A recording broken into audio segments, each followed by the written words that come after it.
Bonsoir à tous et bienvenue dans le journal du soir sur votre chaîne de l'Espérance.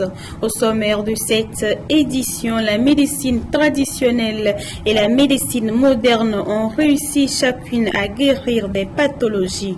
Comment s'établit alors le dialogue entre ces deux? Les détails à suivre. L'une des méthodes pour vaincre la pandémie Covid-19 est le lavage régulier des mains.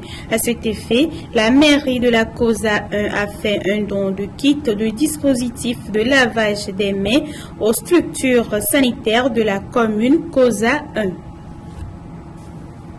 Les femmes aujourd'hui exercent dans des métiers jadis réservés uniquement aux hommes. Jérémy Kobilé a rencontré une femme qui a choisi d'apprendre la menuiserie aluminium. Nous allons découvrir ensemble dans ce journal les raisons de son choix. C'est tout pour les titres de cette édition et merci de nous choisir. La médecine traditionnelle et la médecine moderne ont chacune fait leurs preuves en matière de guérison des pathologies. Comment s'établit alors le dialogue entre ces deux médecines? Notre correspondant régional maritime Est, Alain Alowanou, nous en dit plus.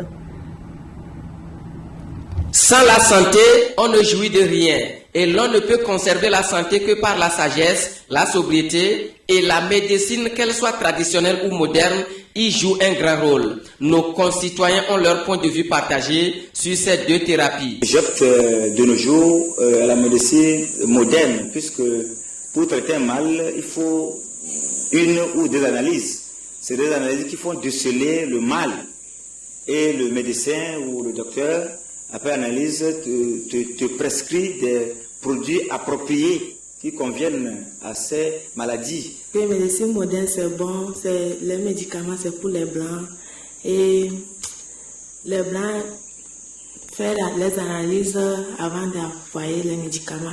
À vrai dire, en un seul mot, c'est la médecine moderne. Moi, je l'utilise souvent. Sinon, avec les herbes, souvent, tu ne sais pas de le dose, tu te rends encore plus malade. Traditionnel conserve une place très importante dans le système de santé africain. Dans les universités en Afrique, des experts sont à pied d'œuvre pour une parfaite coexistence entre les praticiens de la phytothérapie et ceux de la médecine moderne. Nous sommes tous abonnés à la médecine européenne, mais nous avons longtemps délaissé, ou du moins on est mal renseigné sur ce que nos terroirs peuvent fournir en termes de possibilités de traitement. C'est pour cela qu'aujourd'hui, qu'on le veuille ou pas, on doit essayer de voir ce qui se fait chez ceux qui ne font pas la médecine, je dirais conventionnelle. Ce qui appelle à une sincère collaboration entre les médecins conventionnels et les médecins, ou du moins les praticiens qui utilisent les plantes pour soigner. À mon avis, c'est l'avenir de la médecine. Et quiconque aujourd'hui, médecin ou peut-être dirigeant d'une institution de soins comme de formation en santé comme l'homme que je suis ici, se refuse de la mettre, est en train d'aller à l'encontre de l'avenir. Il y a des années que l'OMS incite les différentes facultés à essayer d'avoir un regard par rapport à ça. Une nécessité s'impose aux phytothérapeutes de se mettre en association afin de donner plus de visibilité à leurs différentes prestations. Parce que faire de la recherche, ça coûte cher. Et si les pays voisins, avec l'appui de l'OAS, nous aident, etc., à se mettre ensemble au niveau d'un réseau de chercheurs dans ce domaine-là, ça peut être très, très intéressant. Pour d'autres chercheurs, des jardins de plantes médicinales doivent être créés, entretenus et mis à la disposition des praticiens de la médecine traditionnelle. Quelqu'un qui se trouve à 200 km ou bien même à 50 km qui a une plante, une espèce dans son jardin et que le jardin, peut-être, je donne un exemple, Thévier, je crois qu'à quelques kilomètres de Tablibo, s'il y avait un jardin de plantes médicinales à Tablibo et qu'il n'y en a pas à Sévier, avec leur collaboration, ils peuvent envoyer des plantes, ils peuvent faire des échanges. La médecine traditionnelle et la médecine moderne ont beaucoup à apprendre l'une de l'autre pour une meilleure santé de nos populations. La mairie de la COSA 1 a fait un don de dispositifs de lavage des mains aux structures sanitaires de la commune COSA 1. Ceci dans le but d'observer, loin des gestes barrières contre le Covid-19, qui est le lavage régulier des mains. Yves Aguemont, le correspondant E47 dans la région de la Kara. La pandémie du coronavirus sévit dans le monde entier et le Togo n'est pas épargné. Après les mesures prises par le gouvernement pour lutter contre le Covid-19, la commune de COSA 1 a procédé ce jeudi à un don de kits de dispositifs de lavage des mains aux structures sanitaires de la commune. Nous avons estimé qu'il fallait envoyer un message en direction de la population, qu'elle sache que c'est une réalité cette pandémie et que nous devons la lutter hors de notre commune. Et nous avons donc initié, grâce au projet FIT2, ce projet de mise à disposition des grands services, des services où il y a beaucoup d'affluence, que ces dispositifs de lavage de mains puissent être installés et que l'aspect pédagogique prévale. Que tous ceux qui entrent dans ces services, comme vous le savez, il y a le CHU, le CHR, il y a les centres de santé de Dabaoré, l'AED, le centre de santé de Agnaram, et au niveau des 4 cantons, les dispensaires, tout cela dans les villages, il faut que toute la population sente que nous devons ensemble lutter contre cette pandémie à travers ces petits gestes, ces comportements citoyens auxquels chacun devra se plier. Sentiment de satisfaction pour le directeur du CHU Kara, qui pour lui ce dispositif vient en complément de ceux déjà mis en place au sein du centre hospitalier universitaire de Kara. C'est l'une des mesures phares importantes dans toutes les mesures qui ont été prises. Nous disposons de l'eau, nous disposons du savon. Et si nous arrivons à appliquer, à nous laver systématiquement les mains, nous faisons un grand pas dans la prévention de la pandémie. Nous savons que les moyens sont insuffisants. Donc dès que le gouvernement a pris ces mesures, nous nous sommes procurés déjà certains dispositifs avec les ingrédients, essentiellement le savon. Donc nous ferons tout pour que le savon ne puisse pas nous manquer, en sachant que l'eau est là en quantité suffisante. La pandémie au nouveau coronavirus Covid-19 a déjà fait de milliers de victimes partout dans le monde. Il est donc important de respecter les gestes barrières, à savoir se laver très régulièrement les mains avec du savon, tousser ou éternuer dans son coude ou dans un mouchoir, utiliser un mouchoir à usage unique et le jeter, éviter de se serrer les mains et éviter les embrassades. Le préfet de Dagny était dans la commune de Dagny 1 ce jeudi.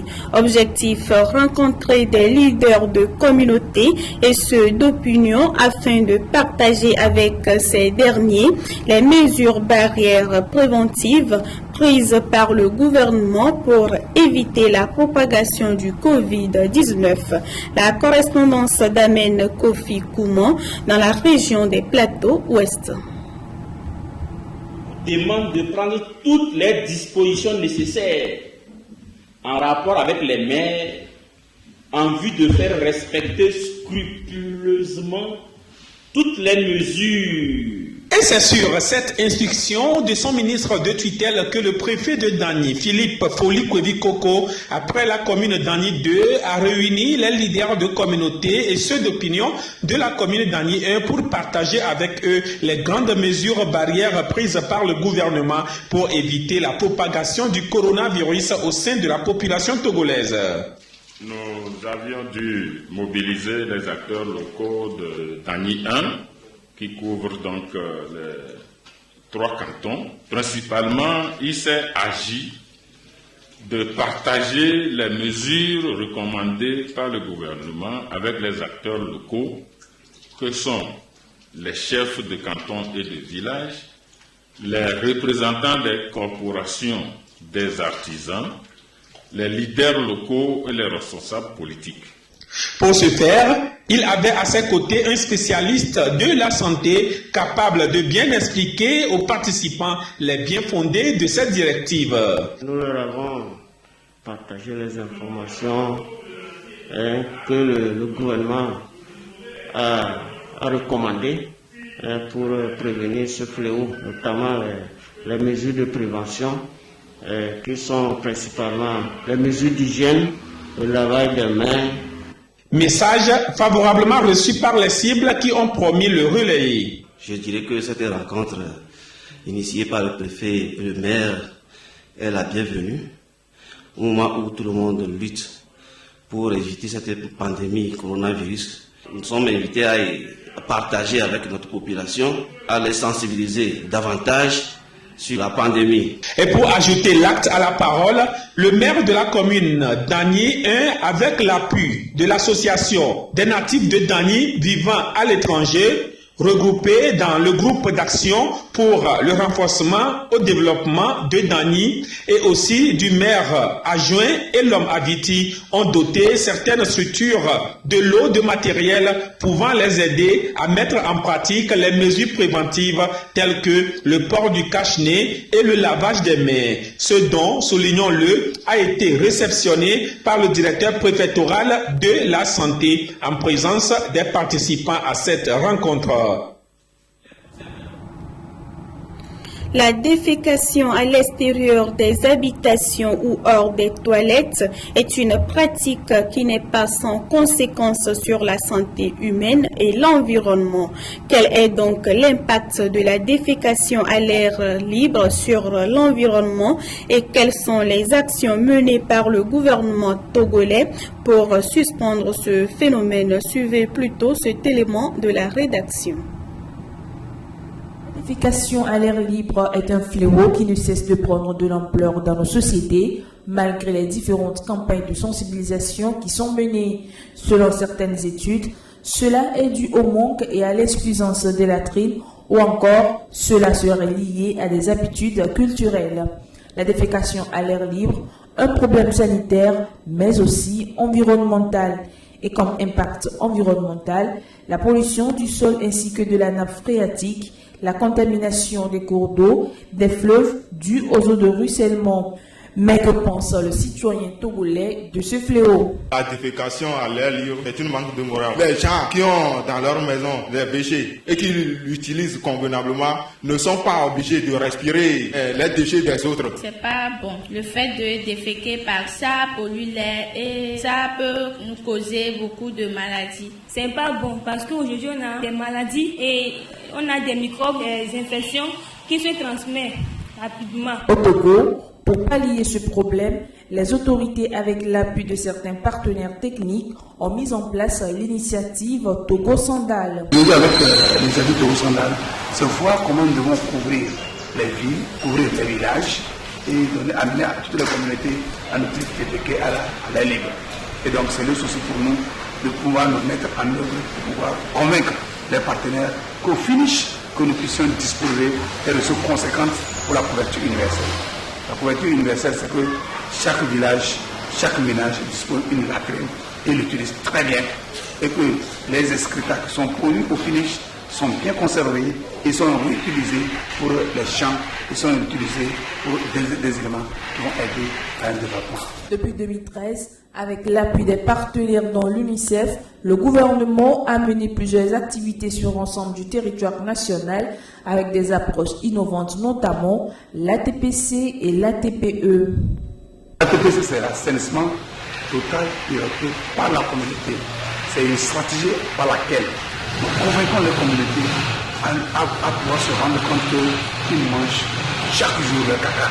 Parce que quand ils ne disposent pas d'ouvrage sanitaire, donc les cacas sont éparpillés et ils sont traînés dans les puits comme dans les rivières et que les enfants et les populations en consomment. ATP, c'est un traitement total piloté par les écoles. C'est une nouvelle stratégie que le Togo vient de mettre en œuvre. Et donc, ça permet à chaque enseignant de suivre un enfant qui donne la situation de la latrine dans sa maison pendant une période.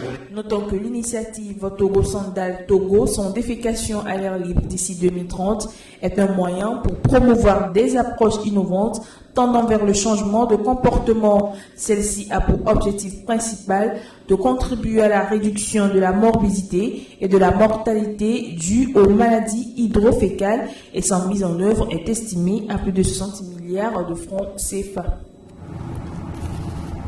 Certaines femmes de nos jours exercent des métiers autrefois réservés uniquement aux hommes. C'est ainsi qu'une femme a décidé d'apprendre la menuiserie aluminium. Suivant les raisons qui l'ont motivée à apprendre ce métier, dans ce reportage de Jérémy Kobilé, notre correspondant dans la région centrale.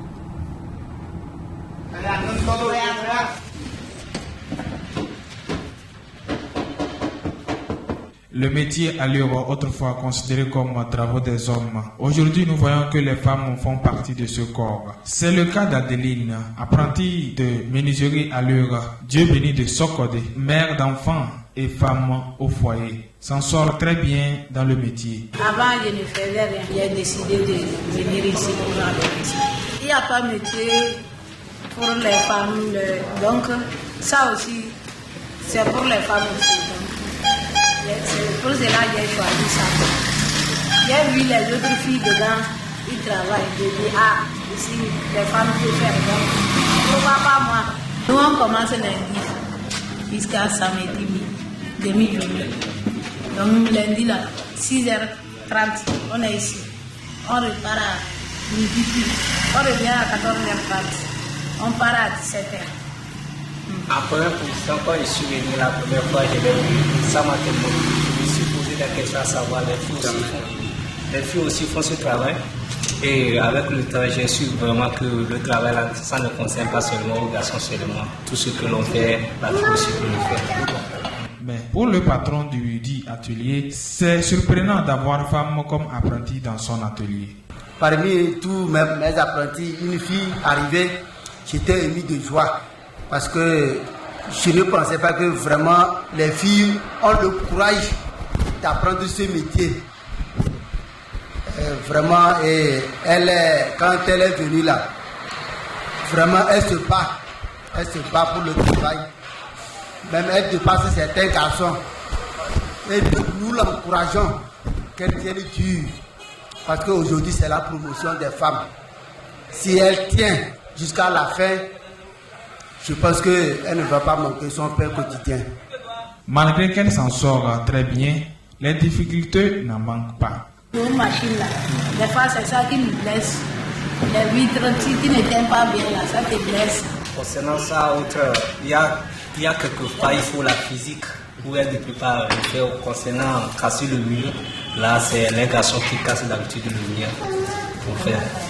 Mais s'il y a des exercices, parfois c'est elle-même qui nous aide à faire des choses que nous ne connaissons pas. Le meilleur côté que nous aimons de son côté, vraiment elle se bat.